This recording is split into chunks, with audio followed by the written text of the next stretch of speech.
Okay, today we're making homemade stir fry. And we started off with a bunch of garlic, probably about 2 or 3 tablespoons, about 2 tablespoons of minced ginger, and a half an onion. And then we caramelized it in some butter. And then now we're going to add the meat, we're gonna add the egg first and scramble that in. And then once that's in there, then we're gonna add the meat, which is already cooked. It's barbecue, chicken, sausage, and pork, diced up. And then we're gonna add the veggies, and I'll show you what that looks like when we're done. See you in a minute. Okay, so we have added our eggs, and this is what it should look like, pretty much. Maybe a little bit more. We want it a little dry because we're gonna be adding veggies and things like that, and that's gonna add some moisture, but that has the onions, the garlic, and the ginger in it, and then we're going to add the meat next. See you in a minute. Alrighty, so now we've added the meat, and you do see some carrots in there. Those carrots were barbecued with the meat, and it just makes them very sweet and delicious. And then I also added 3 eggs and scrambled them. I didn't mention that earlier, but 3 eggs, scrambled them with the aromatics, and then I added the meat, and I'm gonna let that warm up.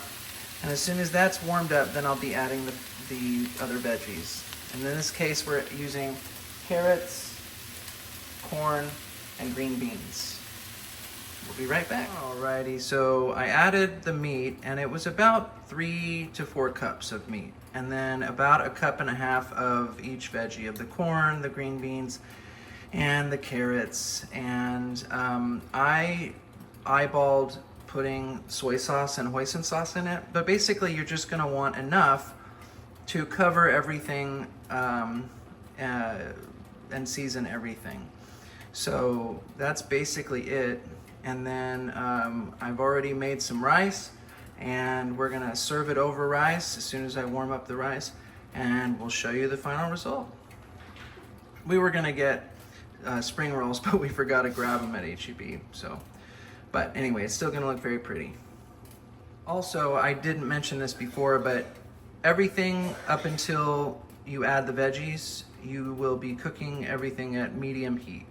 But as soon as the veggies get added, especially if they're frozen, which these are, you're gonna wanna throw that dial all the way up to high, because what's gonna happen is the veggies are gonna release a lot of moisture, and you don't want a pool of water collecting at the bottom. You want that to evaporate as fast as it shows up. And that way you got crunchy veggies, but they're cooked, they're just not mushy. All right, and then one more thing that I did was near the end, before I pulled the stir fry off of the stove, I added a little bit of cabbage, just shredded cabbage. It's gonna add a nice little crunch, and it's a kind of a neutral lettuce, so it's not gonna add very much to the dish, but just a little bit of crunch and a little bit of brightness because of the color and the freshness that will be added. Also, this is rice that I made last night. It's basmati rice, and I don't really know how much is here, but it's gonna be enough to feed the 3 of us. But anyway, I don't add any seasoning to the rice other than the chicken broth and the butter that I added last night when I made it. And then the stir fry is gonna, the rice is gonna soak up a lot of the flavor from the stir fry. So if you want, you can make the stir fry a little bit more seasoned so that it balances out, but really it should be good just the way it is. And then I'll be showing you the presentation here shortly. All right, so this is it. And we call it Korean barbecue style stir fry because of the barbecue meat that we add to it. But really you can add ground pork, ground sausage, anything really to it. But this is the final product. Thank you all for watching. Have a great night, and I hope you enjoy it when you make it. Take care.